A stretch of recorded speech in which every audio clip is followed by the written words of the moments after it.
सरसा नदी दे विच हड़ आया होया है। पिछे दुश्मन या अली दे नारे लाउंदा होया आ रहा है ते अगे सरसा सप बन के ਸਿੰਘਾਂ ਨੂੰ डस्सण दे लई मानो खड़ी हुई सी। पातशाह कहन लगे अंमृत वेला हो गया है, अंमृत वेले दियां बाणियां दा जाप होवेगा। ਸਿੰਘਾਂ ने क्या पातशाह सरसा नूं पार करदे आ, दुश्मन तो थोड़ा ओले हुन्ने आ, बाणी पढ़ांगे। धन गुरु कलगीधर पातशाह ने कहा सी नहीं, जे दुख दे ता तुझे आराधी, सुख भी तुझे ध्याई, जे भुख दे ता इत ही राजा, दुख विच सुख मनाई, तन मन काट काट सब अरपी विच अग्नि आप जलाई। पातशाह कहन लगे ਸਿੰਘੋ आसा की वार दी बाणी दा कीर्तन शुरू करो। सतगुरु पातशाह ने कुछ सिखां दे पहरे ला दिते आसे पास दुश्मन नूं रोकण दे लई, जिहदे विच भाई जीवन सिंह जी, भाई उदय सिंह जी, भाई बचित्र सिंह जी, बाबा अजीत सिंह जी कह दिता गया तुसीं जथे बना के दुश्मन नूं रोकना है। ते कुछ सिंह आसा की वार दी बाणी दा जाप करने लई तैयार हो गए। था सर पे वक्त आ गया आसा की वार का, साजों के बीरे बम के उतरावो चढ़ाव का, मनसा था कलंगी धर के दिले बेकरार का, मौका मिले तो कर ले भजन कीर्तगार का, जब जी का पाठ उस घड़ी करना जरूर था, पढ़कर गुरु ग्रंथ को भरना सरूर था। आ जिहड़ा स्थान आपां आ धरती देख रहे हैं, इस धरती दे उपर जंग हुई, खून डोलवी जंग दे विच सिंह भी शहीद होए, जुल्मा जालमां दा भी नाश होया। और सरसा नूं पार करदियां धन गुरु कलगीधर पातशाह जी दा परिवार 3 भागां दे विच, नाल सिख भी विछड़े, भाव के 4 भागां दे विच गुरु का परिवार ते सिख आपस विच वंडे गए। इस धरती दे उपर फिर धन गुरु गोबिंद सिंह सतगुरु पातशाह दा परिवार सी, वो चारे पासे विछड़ गया और ऐसा विछड़िया कि दोबारा फिर मिलाप इस धरती दे उपर नहीं हो सकिया।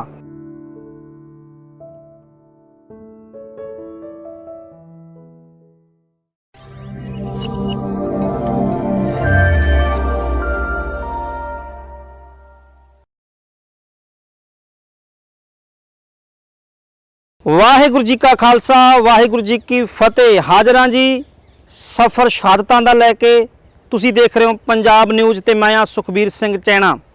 दर्शकों मेरे पिछे तुसी जो स्थान देख रहे हो गुरुद्वारा परिवार विछोड़ा साहब, गुरुद्वारा परिवार विछोड़ा साहब इतिहास की उस अनमुली घटना नूं संभाल के बैठा है, जिहड़ी शायद दुनिया के किसी होर धर्म जां होर इतिहास विच नहीं मिलती।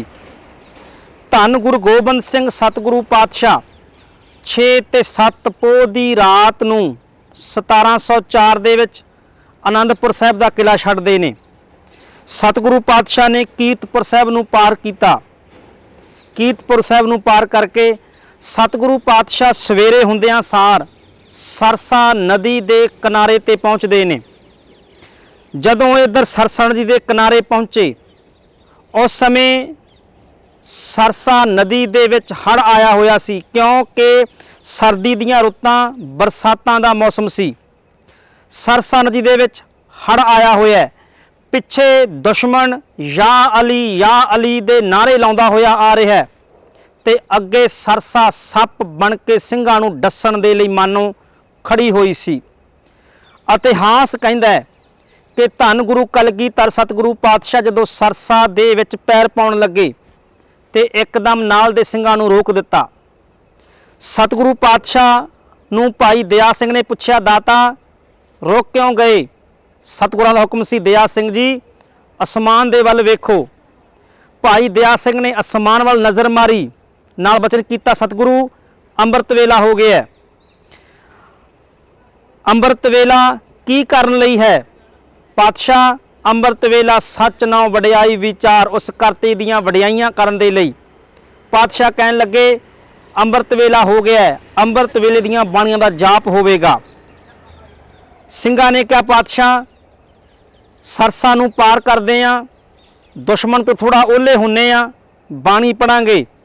धन गुरु कलगीधर पातशाह ने कहा सी नहीं, जे सुख दे तां तुझै आराधी, जे दुख दे तां तुझै आराधी, सुख भी तुझै ध्याई, जे भुख दे तां इत ही राजा, दुख विच सुख मनाई, तन मन काट काट सब अरपी विच अग्नि, आप जलाई। पातशाह कहन लगे दुख ते सुख, सुख दुख दोनों सम कर जाना और मान अपमाना। सिख दा फर्ज ये है कि दुखां ते सुखां दे विच सदा चढ़दी कला दे विच रहिंदा है।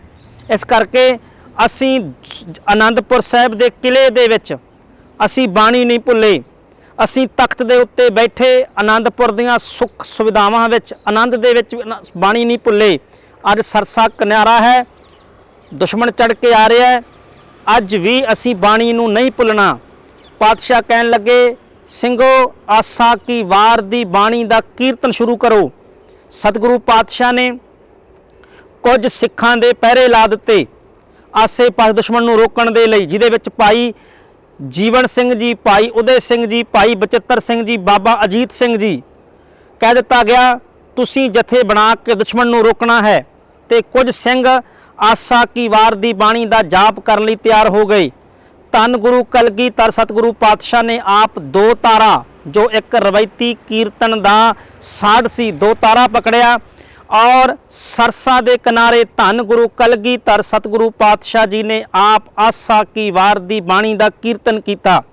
अल्लाह यार खां जोगी लिखते ने था सर पे वक्त आ गया आसा की वार का, साजों के बीरे बम के उतरावो चढ़ाव का, मनसा था कलगीधर के दिले बेकरार का, मौका मिले तो कर ले भजन कीर्तगार का, जब जी का पाठ उस घड़ी करना जरूर था, पढ़कर गुरु ग्रंथ को भरना सरूर था।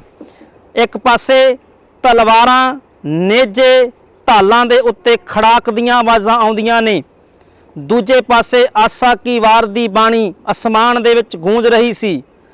आसा की वार दी बाणी दी संपूर्णता तो बाद एकदम दुश्मन चढ़ के आ गया और उस समय सरसा दे किनारे दे उपर आ जिहड़ा स्थान आपां आ धरती देख रहे हैं, इस धरती दे उपर जंग हुई, खून डोल भी जंग दे विच, सिंह भी शहीद होए, जुल्मां जालमां दा भी नाश होया और सरसा नूं पार करदियां धन गुरु कलगीधर पातशाह जी का परिवार 3 भागां दे विच नाल सिख भी विछड़े, भाव के 4 भागां दे विच गुरु का परिवार ते सिख आपस विच वंडे गए। धन गुरु कलगीधर सतगुरु पातशाह वड्डे साहिबजादे बाबा अजीत सिंह, बाबा जुझार सिंह जी 40 दे करीब सिखां दे नाल सरसा नूं पार करके कोटला निहंग खां दी हवेली 'च पहुँच गए। दूजे पासे भाई मणी सिंह, भाई धन्ना सिंह, भाई जवाहर सिंह गुरु के सुपत्नियां माता सुंदर कौर जी और माता साहिब कौर जी नूं नाल लैके रोपड़ दी धरती दे उपर पहुँच गए ने। तीजे पासे माता गुजर कौर और नाल छोटे साहिबजादे एक पासे रह गए ते कुछ गुरु के सिख सन जिहड़े वो जिधर नूं मूँह आया, जिधर रस्ता मिलिया उधर नूं चले गए। धर्म दे वड्डे वड्डे धर्म ग्रंथ सरसा दे विच रुड़ गए और दर्शकों ऐस आ जिहड़ी धरती है, ऐस धरती दे उपर फिर धन गुरु गोबिंद सिंह सतगुरु पातशाह दा परिवार सी, वो चारे पासे विछड़ गया और ऐसा विछड़िया कि दोबारा फिर मिलाप इस धरती दे उपर नहीं हो सकिया। माता गुजर कौर जी बाबा फतेह सिंह, बाबा जोरावर सिंह नूं नाल लैके कुम्मे माशकी दी छनवल चले गए। धन गुरु गोबिंद सिंह पातशाह कोटला निहंग खां नूं चले गए। गुरु की सपत्नियां गुरु के महल ये रोपड़ नूं चले गए और गुरु के सिख होर पासियां नूं चले गए। सो आ जिहड़ा इतिहासक स्थान तुसीं परिवार विछोड़ा देख रहे हो, ये उस समय परिवार दे विछड़न दी गाथा नूं बयान करदा है। इसे जगह तो ही धन गुरु कलगीधर सतगुरु पातशाह जी दे परिवार दा विछोड़ा पिया सी। अगे कुम्मे माशकी दी शन जिथे माता ने रात गुजारी, माता गुजर कौर छोटे साहिबजादियां दे नाल कोटला निहंग खां दी हवेली जिथे धन गुरु गोबिंद सिंह पातशाह गए। माता गुजर कौर छोटे साहिबजादे कुम्मे माशकी दी शन नूं चले गए। ਭਾਈ ਧੰਨਾ ਸਿੰਘ ਜਵਾਹਰ ਸਿੰਘ ਗੁਰੂ ਕੇ ਮਹਿਲਾਂ ਨੂੰ ਨਾਲ ਲੈ ਕੇ ਰੋਪੜ ਨੂੰ ਚਲੇ ਗਏ ਔਰ ਗੁਰੂ ਕੇ ਸਿੱਖ ਆਪੋ ਆਪਣੇ ਜਿੱਧਰ ਨੂੰ ਰਸਤਾ ਮਿਲਿਆ ਚਲੇ ਗਏ। ਬਾਅਦ ਵਿੱਚ ਕਦੇ ਵੀ ਪਰਿਵਾਰ ਮਿਲ ਨਹੀਂ ਸਕਿਆ। ਸੋ ਐਸੀਆਂ ਇਸ ਤੋਂ ਅਗਲੀਆਂ ਇਤਿਹਾਸਕ ਘਟਨਾਵਾਂ ਨੂੰ ਆਪਾਂ ਅਗਲੇ ਐਪੀਸੋਡ ਦੇ ਵਿੱਚ ਫਿਰ ਤੁਹਾਨੂੰ ਦਰਸ਼ਨ ਕਰਵਾਵਾਂਗੇ। ਧੰਨ ਗੁਰੂ ਗੋਬਿੰਦ ਸਿੰਘ ਸਤਿਗੁਰੂ ਪਾਤਸ਼ਾਹ ਜੀ ਦੇ ਸਪੁੱਤਰ ਗੁਰੂ ਕੇ ਸਿੰਘਾਂ ਦੀਆਂ ਸ਼ਹਾਦਤਾਂ ਦੇ ਸਫ਼ਰ ਦੇ ਵਿੱਚ ਮੈਂ ਸੁਖਬੀਰ ਸਿੰਘ ਚੈਣਾ, ਪੰਜਾਬ ਨਿਊਜ਼ ਲਈ ਪਰਿਵਾਰ ਵਿਛੋੜਾ ਤੋਂ ਧੰਨਵਾਦ।